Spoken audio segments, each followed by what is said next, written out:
Good morning, Assalamualaikum warahmatullahi wabarakatuh, ladies and gentlemen, and welcome for today's panel discussion. My name is UWAIS RAZALI. I am the chairman for today, and it's a great pleasure to participate in the panel with our guests and to welcome you to this event. First of all, allow me to introduce the panel. At the first panel, we have social expert Mr. AMIRUL. Thank you, our moderator. Welcome. Now, moving to the next panel, we have Professor Amin, Secretary Expert from Ministry of Health Malaysia. Thank you, Mr. UWAIS, our moderator. Welcome. At the third panel, we have Mr. Kurumani, our experienced counselor. Thank you, our moderator. Welcome. And now, moving to the fourth panel, we have Dr. Ghajendran, social media expert from Ministry of Health Malaysia. Thank you, Mr. UWAIS, our moderator. As we all know, our technology today has advanced more rapidly. Gadgets like tablets, cell phone and computer connect to web, which allow us to upload and download information which can quickly move through to social networking site to an audience of 100,000 or even millions. This new form of communication connects us to millions or even billions of people across the world. The internet is an incredible tool that allows us to connect with family and friends. But to focus more, recently this past year, social media have been accused as one of the biggest influence toward mental health issues in Malaysia. We have invited them today to discuss about social media and mental health issues in Malaysia. So, according to research, social media have been proven to cure loneliness. What is your review on this statement, Mr. AMIRUL, as social expert?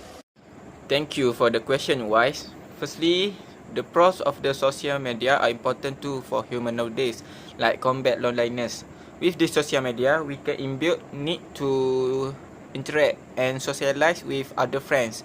These apps, we can gain our knowledge because there has plenty of article or news about most everything we need to know, and that's how we combat our loneliness with benefit things. Secondly, we can create and maintain relationship. We also can easily make new friends, share their views, meet like-minded people with similar interests, and interact with other friends far from us, so we can keep in touch no matter how far she is. I think just that my review so far. Thank you. Thank you, Mr. AMIRUL, for that briefly explanation. Now, as we know, every pro have its cons. Speaking of contradiction, I believe our secretary expert has some idea to be shared. Without further ado, Prof. Amin, what is point needed to shape those who believe social media is good to mental health? There may be many pros of social media on mental health, but the cons have outnumbered the pros. Social media is a serious issue since its appearance in 1997. Since then, there are many debates among scientists and intellectuals on the topic of social media. One of the crucial points that I want to pinpoint today is that social media can lead to depression. Depression is a matter that has been overlooked by society for many generations. Depression actually can cause various diseases and mental problems such as anxiety. Many cases can cause depression of an individual, but the most obvious is jealousy. For an example, to make the situation clearer, there's a guy named Ali. Ali has many friends in Facebook. For an instance, he scrolled his new feed and he found a friend of his named Amin, who went on a vacation to Bermuda, bought a new smartphone, moved to a new house, and found a new girlfriend. Ali, to be specific, is single and has money issues, but he had the desire to go on a vacation, buy a new smartphone, and get himself a new girlfriend. The question I want to ask is what makes him desiring such things? The answer is obvious. Amin's post on Facebook. Then, the desire grows and becomes jealous because Ali cannot obtain such things. That is if only a friend. How about if thousands of his friends and acquaintances post their happy status? Ali will be confirmed triggered by what his friend obtained and will question himself of why can't I get what they achieve. Those feelings will eventually lead to depression. Simple, isn't it? According to a study by a psychiatrist in Malaysia International Islamic University Medical Center, Dr. Rozani Zakaria, she stated that gadgets and social media not only cause mental problems, but also scientific research found that it can also cause depression, anxiety disorder, and even impulsive behavior. That's all from me. Thank you for the question, Mr. Weiss. Thank you, Prof. Amin, for the strong point of view and solid explanation. On contrary, Dr. Ghajendran, holding the title social media expert, might have some word to debunk that social media is a bad influence to mental health. So, can you share with us what are the good of social media? Thank you to our moderator Encik Wais to give a chance to share about the social media. Before I start, let me to define what is a social media.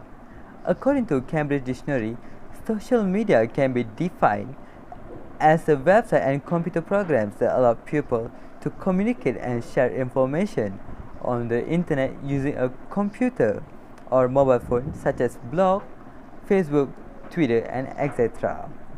Now, moving on to our topic, how does social media can be good to our mental health? First of all, social media can create distance learning opportunity for students. Education is important to every country for make sure all of the citizens have knowledge, skills, and habits that can be transferred from the recent generation to the next generation. Education also needed to make sure a person at least can read and write to help in developing a country. Now, back to distance learning, or also known as online learning topic. We know that it happens through the social media like Zoom, Telegram, and many more that require internet. Online learning can set as the easiest way for teacher, lecturer, and student to teach and learning from their home with the help of various online tools along with social media. As well, we know that now the whole world was being quarantined, so no movement allowed for everyone. Now the question is, how can students, especially for university students, submit the assignment and learn without face-to-face education? This is why we need the social media to keep the student proceed with the assessment and online classes without need to hold or extend their semester. According to e-learning industry article, show that education through social media also can improve literacy, communication, and reading skills among the students with a plenty of online information, eye-catching animations, which often students are more inclined to read and study. Secondly, the social media also create opportunities for remote employment to all workers to work from wherever they are located or stay.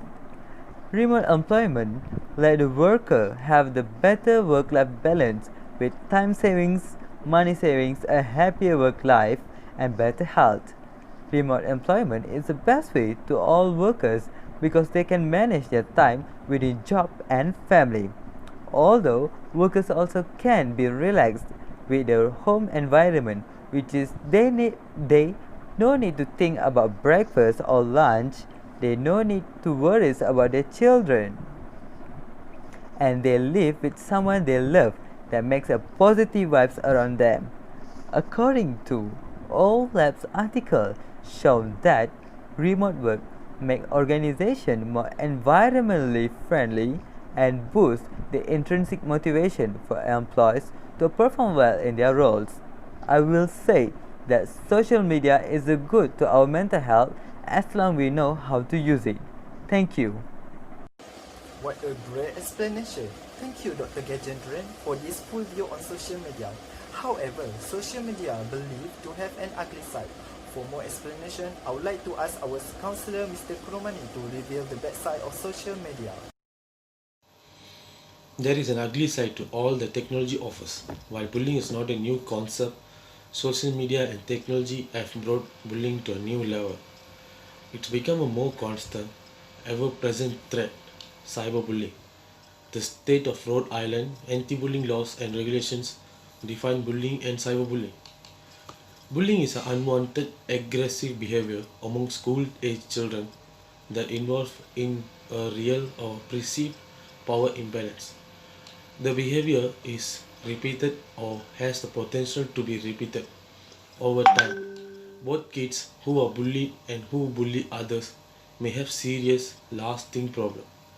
Kids who bully use their power such as physical strength, access to embarrassing informations, or popularity to control or harm others. Power imbalances can change over time and in different situations, even if they involve the same people. Bullying includes action such takes old picture of a person and bully them, threat them by show their old mark sheet which takes from a person's account like Facebook and etc. Cyberbullying is bullying that takes place over digital devices like cell phones, computers, and tablets. Cyberbullying can occur through SMS, text messages, apps, or online in social media, forums, or gaming where people can view, participate in, or share content. Cyberbullying includes sending, posting, or sharing negative, harmful, false, or mean content about someone else. It can include sharing personal or private information about someone else, causing embarrassment or humiliations. Some cyberbullying crosses the line into unlawful criminal behavior. Example of the social media that occurs cyberbullying is Twitter, Instagram, TikTok, Facebook, online chatting rooms, and more. There are many effects of cyberbullying. Like when bullying happens online, it can feel as you are being attacked everywhere, even inside your own home. It can seem like there's no escape. The effect can last a long time and affect a person in many ways. Example can affect mentally, feeling upset, embarrassed, stupid, even angry. Emotionally, losing interest in the things you love. They also feel ashamed to go out and interact with people. That's all, our moderator. Thank you. Thanks for the revelation, Mr. Kurumani. To conclude today's events on this topic about social media and mental health issue in Malaysia, I strongly agree that social media have pros, cons, and ugly side and the benefits. It just depends on how someone managed to use it. To have a better result, I believe that anyone will do the right thing when they are matured enough and realize that social media is not a joke. Anyways, thank you to our panel for joining us today and for the viewers that sacrificed their time to come here to watch our forum. Until we meet next time.